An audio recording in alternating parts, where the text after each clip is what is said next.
una serie de cualidades prácticas: astucia, ambición, constancia, dureza, resistencia. Sin eso no se logra nada.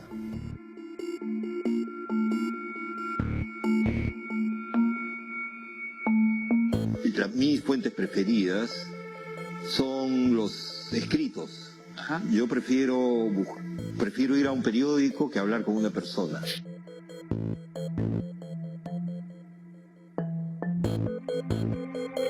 Entonces, ¿qué será mejor? ¿Reírse o llorar mientras uno escribe? Debo haber llorado alguna vez mientras escribía, pero no lo recuerdo mucho. En cambio, sí recuerdo reírme a carcajadas.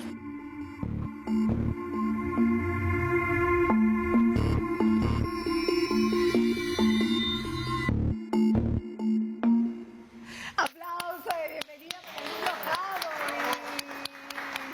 Que además es mi profe, ha sido mi profe en la universidad, entonces yo estoy recontra feliz y un poquito nerviosa también. ¿Vladimiro a secas le decimos o Vladimiro con el subtítulo? Tú dirás. Me gusta más a secas. A secas, ¿no? Sí. Ya Vladimiro lo dice todo, ¿no? Sí. Además, la palabra corrupción, porque el subtítulo es... ¿Cómo es el subtítulo, Carla? El subtítulo es Vida y tiempo de un corrupto. De un corruptor. La palabra se ha corrompido. Bueno. La hemos usado demasiado, ¿Ya? ¿no? Entonces, pero en ese momento tenía otro sentido. Claro. Lo que no significa que no sea correcto el título. ¿Alguna vez se lo dijiste a Marco Aurelio de Negri que te arrepentiste de haberle puesto ese subtítulo? ¿Sí? Tú sabes más que yo. Tú tienes mala memoria. Pésima. Memoria. Olvido para librarme. Ah, ¿tú sabes? Tú sabes que ese es un mal que tenemos todos los peruanos. No, pero el olvido es un gran alivio. ¿Sí? Si no, estaríamos fregados. ¿Tú crees? Sí. ¿Tú crees? Yo Aunque creo. dicen que es mejor no olvidar para no volver a cometer los mismos errores. ¿Tú crees? Sí, pero uno no comete el mismo error porque los recuerda, sino porque los reflexionó, se superó, aprendió. Y los procesó. Y los procesó. Ajá. ¿no? Pero el recuerdo en sí es un cajón que está ahí cerrado. Claro. Pues ya está ahí. Ya aprendiste, ya. Sí. Bueno. ¿De qué podemos hablar? ¿De qué quieres hablar? Porque tienes muchos libros, la verdad, y todos, o sea, digamos que todos están englobados con algo. Y yo diría, en tus ganas de ser investigador. ¿Tú quisiste ser investigador en realidad? O sea, investigador como policial, así. Si los crímenes se solucionarían leyendo, sí, Y ya. pero no se solucionan así. Hay que salir a la calle, interrogar, de repente doblar el brazo a alguien. Wow. Ya, ok. Entonces eso es otra cosa. Pero sí, investigar ¿qué te puedo decir? Es entretenido, es fascinante, es como estudiar, ¿no? Pero estudiar ya no para aprender no para hacer una carrera, sino para descubrir. Para saber. Para saber, ¿no? Algo así. Para saber algo que lo vas a usar de inmediato, porque normalmente sí, todos estudiamos, pero es una carrera sin fin, algún día. En cambio, cuando investigas es porque esa noche, eso que estás leyendo lo vas a escribir, lo vas a recrear, Claro. imaginar. Eso es muy entretenido, muy interesante. Te va a servir. Me va a servir. Te va a servir, Sí. ¿cierto? Ahora, tú has hecho varias investigaciones muy interesantes, inclusive para hacer ficción, para hacer policiales o para escribir literatura. Has tenido que investigar, o sea, está ahí, ¿no es cierto?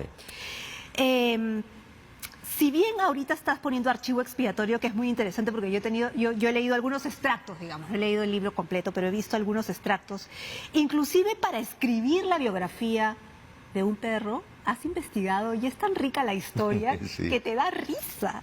Cuéntame un poco, vamos a empezar por el final, sobre este libro que estás publicando. ¿Qué vamos a encontrar ahí? Son historias de personajes del siglo XX. Ulloa, Manuel Ulloa, Pedro Beltrán, un loco muy famoso que se llamó Pedro Cordero y Velarde, un nazi que vivía en Santa Clara, Víctor Raúl Aya de la Torre, Mauro Mina, personajes del siglo XX que ya han desaparecido, que no todos los recuerdan, gente de mi edad, sí, pero Tal vez eso fue en el estadio, en el hipódromo de Monterrico, Ajá. recién inaugurado. Pero hay gente que tiene pues 30 años y no sabe quién fue Mauro Mina. Es como que cuando, no sé, tú tengas el doble de tu edad, alguien no sepa quién es Paolo Guerrero. Claro. ¿Te das cuenta? Te va a sorprender, pero así Y es voy el a decir mundo. hereje. No, pero tienes que darte cuenta que no, que es así, se renueva. Así pasa. Y olvidamos, felizmente. Entonces, que le damos sitio a otras cosas. Esta historia de Chumbeque es un perro de un político que se llamaba Genaro Ledesma, un político de izquierda que fue perseguido en una época en el gobierno militar, y Chumbeque, allanaron su casa y Chumbeque salió en defensa de su amo, mordió a varios investigadores y Ledesma se pudo escapar por la puerta de atrás, y con el tiempo Chumbeque comenzó a convertirse en una leyenda. La gente hablaba de Chumbeque con gran simpatía, eran los años terribles de Morales Bermúdez, entonces Chumbeque era como una especie de bandera de libertad. Yo sabía eso y se hizo tan famoso Chumbeque que a Ledesma le comenzaron a llamar Chumbeque. ¿no? Qué fuerte, ¿no? Y creo que había un personaje en televisión que le decían Chumbeque también. En fin, se convirtió en una leyenda, pero ¿cuál era la vida de Chumbeque aparte de que esa noche salió en defensa de su amo porque rompieron la puerta y entraron unos policías y claro, como buen perro... estaba defendiendo su casa. Estaba defendiendo su casa. Felizmente no lo mataron, le podrían haber disparado una bala, pero no lo mataron. Eran otros tiempos quizás. Y bueno, hablé con la hija de Genaro De Chumbeque. De Ledesma. media sorprendida porque venía a hablar no sobre su padre, sino sobre el perro de su padre. Qué buena. Pero me contó un poco la vida del perro, cómo llegó a la casa, era un perro chusco, tenía garrapatas, ya lo iban a botar a la calle porque era chusco y querían uno fino, pero esas cosas del destino, los chicos, los niños se encariñaron con el perro era inteligente, le dieron de comer, engordó rápidamente y se convirtió en el perro de la casa. Claro. ¿No? Ahora, Chumbeque, en realidad, efectivamente se dice que esa noche que fueron a buscar a Ledesma para prenderlo, mordió a un número indeterminado de investigadores, entre 4 y 17, según las fuentes. Entre 4 y 17 es una diferencia. Un poco variado. Un poco variada esa fuente. Pero sí, mordió, digamos, fundillos, pantorrillas, ¿no? Claro, claro que sí. Ahora, ¿por qué empezaba con esta historia? Porque es, digamos, es la característica tuya de buscar los detalles, de buscar la investigación. Y tú has dicho algo bien interesante mientras hemos estado conversando, que tú prefieres buscar la información de los periódicos, de los archivos, que hablar con la gente. ¿Por qué? ¿Por qué eso? Ese es un problema, porque tengo que reconocer que la fuente principal siempre es la gente, Ajá. ¿no? Sobre todo, ponte si te vas a poner a investigar el presente, la política, ese tipo de cosas, la fuente básica es la gente. El problema es que la gente es muy complicada. No te dice siempre la verdad, tiene su propio proyecto, ve las cosas como quiere en ese momento, en fin. Le pones sal y pimienta. Sí, además tienes que acercarte a ellos, de repente no tienen tiempo o quieren otra cosa. La gente es complicada, así es pues. En cambio, un papel escrito hace años, ahí quedó, y dice su verdad siempre, la misma. Entonces, si quieres volver a ese momento, ese papel te va a llevar, ¿no? Ok. Pero también te puede engañar el papel. A eso es lo que iba. También. Sí. Porque en este... Pero lo puedes leer 2 veces, 3, y entonces te vas dando cuenta. En cambio, la gente es más difícil. Pero en la gente también puedes leer algunas cositas que te pueden decir. Algo. También puedes decir. Te lo digo porque en este libro, Vladimiro, Vida y tiempo de un corruptor, lo que me llama poderosamente la atención es que, justamente hablando de lo verdadero y lo falso, una de las cosas que marca, creo, el destino de Vladimiro Montesinos es que cuando va al colegio presentan una partida de nacimiento falsa. Sí. Y pareciera que... Cuando se escribe en el ejército. Ah, perdón, cuando se escribe en el ejército. Y eso parece ser que le marca todo un camino de un camino no tan recto, ¿no? Sí, pero digamos esa es la cumbre de una cantidad de falsificaciones. Debe haber, desde niñito, debe haber cortado camino y hecho pequeñas trampas, mentirillas, ¿no? Y cada vez mayores, más grandes, hasta que se convirtió en un maestro de la simulación. Nos tenemos que ir a la pausa, la primera pausa, pero ¿por qué a Vladimiro tú sientes que lo odian o que lo admiran o crea curiosidad a estas alturas de la vida? Que inclusive podría salir de la cárcel. ¿Quieres que te responda ahora o después? Después de la pausa.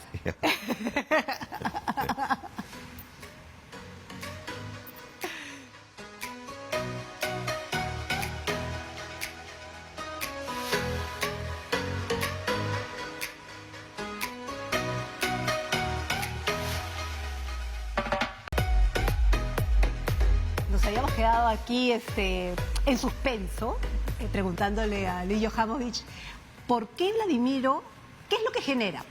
¿Odio, curiosidad o admiración? Tú dirás. Al principio yo noté, cuando estaba escribiendo el libro, cuando apareció, noté que había admiración. ¿Así? Sí. Era como, engañó a todos, es el jefe de los engañadores, o sea, es como el más de los malvados, digamos, pero lo hizo tan bien que, por supuesto, hay niveles, ¿no? Claro. Me acuerdo de haber echado gasolina en un grifo y se acercó el grifero a preguntarme cosas de Vladimiro. Ya es raro hablar con el grifero, pero que te pregunte de un libro todavía más. Sí. Y noté que había una especie de admiración. Con los años eso ha ido quedando atrás, yo creo. Habla mal de nosotros esa admiración, por otro lado. Sí. Colectivamente nos pone como... O sea, aquí se admira pues al pillo, ¿te das cuenta? Al pillo que nadie lo atrapa, ese es el que la supo hacer, ¿no? Pero a él lo atraparon. Entonces, con los años que han pasado, yo creo que ha quedado curiosidad, porque su trama, lo que hacía, no quedó atrás, se ha repetido. Han habido videos, escándalos, corrupción, en fin. Es como que ha dejado una escuela. Exacto, es una especie de padre fundador.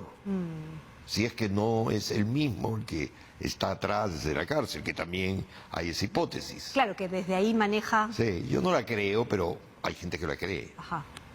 Entonces, yo creo que hay curiosidad con el tiempo por ver, bueno, ¿y este señor qué hace? ¿Cómo lo hace?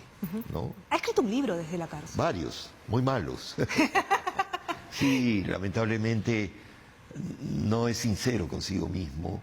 Para escribir un buen libro tienes que tener una dosis mínima de sinceridad. No es sincero, nunca lo ha sido. Está lleno de, como todos los políticos, no todos, pero muchos, de falsas imágenes. Quiere proyectar cosas que no son, quiere proyectar que es un gran antiterrorista o un gran abogado o un gran intelectual, qué sé yo, y no se atreve a contar su vida franca y directamente. Ahora, Hay un gran libro, te aviso. Sí, claro, pero tiene que ser... Es que Tiene que abrirse y mostrarse, y no lo puede hacer. lo que pasa es que hay personas que no están preparadas para decirlo todo. Puede ser, pero tantos años de cárcel ya podría haberlo... Yo creo que debe ser muy educativa la cárcel, o muy destructiva o muy educativa, depende cómo lo enfoques. Pero depende, él está acostumbrado, no sé, tú dirás, a estar institucionalizado. Exacto, ¿cómo sabes eso? Porque o estaba en cárcel, o estaba en el CIN, o estaba Exacto, en el desde que ejército. era chiquito vive en instituciones estatales, patios públicos, internados, cárceles. Ya había estado en cárcel antes. Claro. Toda su vida ha estado en esos ambientes, pero La primera vez que él no ha estado institucionalizado, ¿qué pasó? ¿No perdió la cordura? yo creo que él sí perdió la cordura en el momento de su caída. Ajá. En realidad perdió los cabales, escapó a Venezuela perdió el control de su propia libertad, estaba recluido en manos de unos delincuentes de tercera categoría, extorsionado. Hay una escena fantástica cuando lo atrapan y lo traen a Lima. Llega al Palacio de Justicia, a la carceleta, esposado, los fotógrafos, nubes de gente. Él entra así, medio acosado, abren la puerta y hay una cámara adentro. Y se ve como él entra y cierran la puerta y queda dentro de la institución. Claro. Y sonríe, se da cuenta que por fin estoy donde siempre he debido estar, en el Estado, en este mundo. Ese es el mundo donde siempre me he movido. Entonces, es fantástica esa escena. Pero entonces me da que pensar, el día que salga, que no falta mucho, ¿ah? No se sabe. No sé la fecha, pero Bueno, no va a faltar mucho. Claro, pero el día que salga, que ya no esté institucionalizado. Podría terminar de comentarista en la televisión. Mira dónde llegó. O sea, Sí, era el segundo hombre, o el primero por temporadas, más poderoso del país. Pero lo que no entiendo es cómo si él se esforzaba tanto en esconderse, y eso sí lo tienes que explicar tú, ¿por qué si se esforzaba tanto en esconderse, ser el hombre de inteligencia y qué sé yo? ¿Por qué esta ansia de reconocimiento, que creo que al final fue su talón de Aquiles, Sí, creo, ¿no? Sí. Pero esas son las contradicciones humanas. Además fueron muchos años, 10 años escondiéndose. Al final quería otra cosa, estaba harto de Fujimori, estaba harto de cumplir órdenes, de que el mérito se los lleven otros, él sentía que el mérito era suyo, estaba calculando vagamente, pero calculaba una especie de retiro glorioso, ¿no? Retirarse, irse a vivir a Arequipa. Él se pudo haber retirado feliz, tranquilo. Dicen que los jefes de las mafias no pueden retirarse, pero todo es posible, depende de cómo lo hagas, ¿no? Escúchame, acá tenemos una edición que no es nuestra. La vemos acá. Pero Esa escena es asombrosa. es la mejor edición que he encontrado de este día. Es asombrosa. Mira, parece que es el encuentro de dos ex enamorados. Es una Mira, cosa no le hemos puesto la asombrosa. música que le pusieron en la edición porque era muy faltoso, ya, pero de verdad, o sea, Es increíble. Además, tú sabes, claro que lo sabes, que no han dicho una palabra. a eso es lo que iba. Los dos han guardado el silencio de la camorra, de la mafia más dura, porque no pueden decir nada. Todo lo que ellos cuenten, han trabajado 10 años juntos, viéndose todos los días, horas de horas de horas. Durmiendo de cuartito en cuartito, ¿no? Al costado. Finalmente Fujimori se mudó al servicio de inteligencia. Entonces, todo lo que podrían contar, yo ya no escribiría más sobre Fujimori y sobre Montesinos, pero si pudiera tener la información sobre ellos dos trabajando juntos, Si le escribe. me encantaría hacerlo. Claro que sí. ¿no? O sea, es como la continuación de ambos libros, Es, además. es lo que nos falta. No digo a mí como escritor, sino Sino a los peruanos. investigadores, claro. Saber cómo estas dos personas coincidieron y qué hicieron juntos. ¿Y en qué coincidieron? ¿Cómo coincidieron? Porque aparentemente son muy diferentes. Sí. Uno es un arequipeño de una vieja familia, el otro es hijo de japoneses, matemático, totalmente diferente. Y pareciera que tuvieran otros objetivos, ¿no? Que sus objetivos fueran, entre comillas, distintos. Sí. Digo entre comillas porque la verdad no lo sé. Pero, ¿tú crees que tienen cosas que no van a decir y no las van a decir? No la van a decir. ¿Nunca la jamás? van a llevar a la tumba. Se las van a sí, llevar a la sí. tumba. Fujimori está escribiendo unas memorias. Ojalá tenga un poco de más de madurez que Montesinos. Yo no creo que Montesinos pueda escribir unas memorias interesantes, ¿no? De publicidad, sí, muchas. Pero yo espero que Fujimori, la cárcel o la experiencia le haya enseñado y pueda enfocar su historia y contárnosla. ¿Tú crees eso? Podría ser, por qué negarlo? Porque sigue inmerso en la política, no te... Él no, sus hijos. O Ambos. su hija, no, básicamente su hija. Lo que es un horrible error, ¿no? Porque, no político, esa es otra historia, sino personal. Porque sigues en remolino, eso no le permite, por ejemplo, pero ya estamos entrando a otro tema. Por ejemplo, el antifujimorismo, ¿no? Está alimentado porque ellos siguen en esto. Pero si su hija se dedicara a lo que fuere, a un trabajo cualquiera, ya eso habría quedado atrás. Pero ella tal vez no sabe hacer otra cosa que eso. No lo sé. ¿no? Ha vivido en el CIN con el tío, con el tío Vladi. Sí. Pero ahora, sé que tú conociste, que tú te encontraste cara a cara con Vladimiro Montesinos. El único momento. El único momento que te encontraste con Vladimiro. Sí. A ver, cuéntanos para que la gente lo... Era una tarde, estaba almorzando con Doris Gibson en la Rosa Náutica, no, en la Costa Verde. Ya. Y no existían, era la primera mitad de los 90, no existían celulares, por ejemplo. Y no habían fotos de Montesinos. La última foto tenía 5 o 10 años de publicada. Y eran los años en que él sí mantenía estrictamente el secreto. Después rompió eso y trató de aparecer y que lo reconozcan y se fue a la ruina, como tú bien has dicho. Entonces de pronto ingresó, rodeado de guardaespaldas. Y yo trabajaba en la revista Caretas y dije, esta es la oportunidad, tenemos la foto.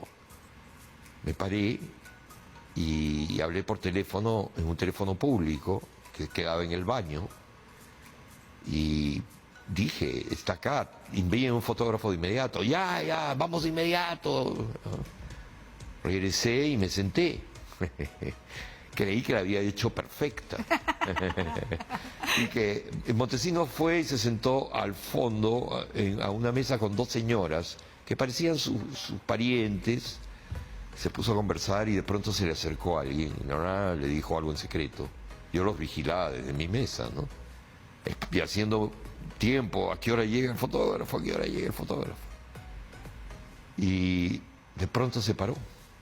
Y todo el restaurante se puso en movimiento. Yo creí que había llegado con 5 guardaespaldas. Claro. No, eran docenas de guardaespaldas. Salieron de todas partes. En el baño habían guardaespaldas. Mientras yo hablaba, me estaban escuchando. No tenían ni que chuponearme. No, yo también he escuchado. Estaban escuchando ahí, atrás de las mesas. Era increíble.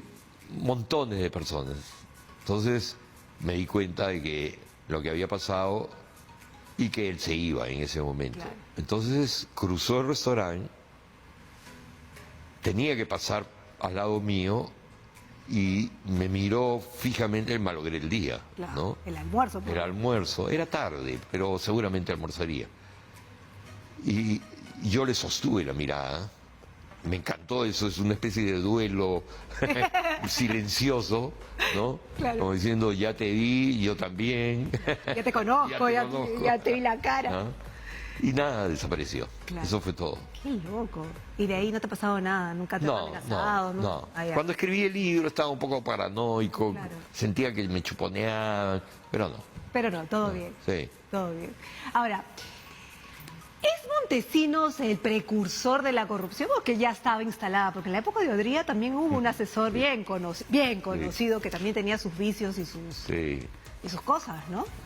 Esparza Sañartu. Parzo Sañartu. Mira, en la época de Esparza Sañartu y de Odría, para chuponear, se subían a un poste, amarraban unos alambritos y se ponían un auricular y ahí se quedaban oyendo. ¿Ah? Compró equipos para grabar 200 conversaciones simultáneas. Más o menos esa es un poco la progresión de lo que ha ocurrido. Él no inventó nada. Claro. La corrupción, el espionaje, todo eso es antiquísimo. Lo que él hizo es llevarlo a una escala que nunca hemos tenido, ¿no? Nunca. Ahora, ¿podríamos tener un Vladimiro Montesinos o un XXX nuevo? Sí, desde luego, ¿por qué no? No hemos Y aprendido. podríamos tener hasta cosas peores, ¿ah? No creas que la escalera ya terminó allí. No, siempre se puede descender. No hemos aprendido. La ocasión yo creo que fue el gobierno de Toledo, en que debimos hacer un cambio muy radical, llevar no solo a la cárcel a algunas personas, que más o menos se hizo, los dos, Vladimiro y Fujimori están presos. Por cada día en el poder han pasado 2 días de cárcel, o sea que les ha costado caro, pero no tuvimos la amplitud, no revisamos muchas cosas que se debieron hacer, ¿no? Por ejemplo, la televisión sigue igual. Incluso los mismos personajes siguieron allí hablando y Reciclando. predicando. Ni reciclado, casi. Casi lo mismo, dices Cambiaron tú. de chompa y siguieron. ¿No? Y irónicas cosas de la vida, Toledo. Y Toledo. Y Toledo. Sí. Bueno, Luis, se nos ha quedado cortísimo el tiempo, pero nada. ¿Qué libros encontramos ahorita? Bueno, todos, ¿no? En realidad.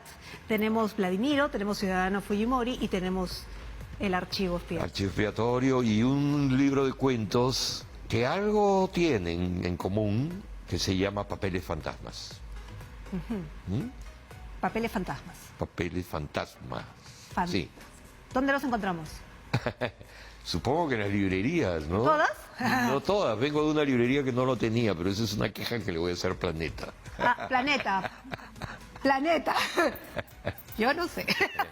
Muchísimas gracias, Lucho. Nosotros nos vamos, pero todavía tenemos un poquito más de programa, pero nos despedimos de Lucho con mucho Un cariño. gusto. Un gustazo. Nos vamos con nuestro selfie, como siempre. A ver, vamos a acomodarnos acá, vamos a ponernos bonitos. Vamos a hacer lo que podamos. A ver. Chao.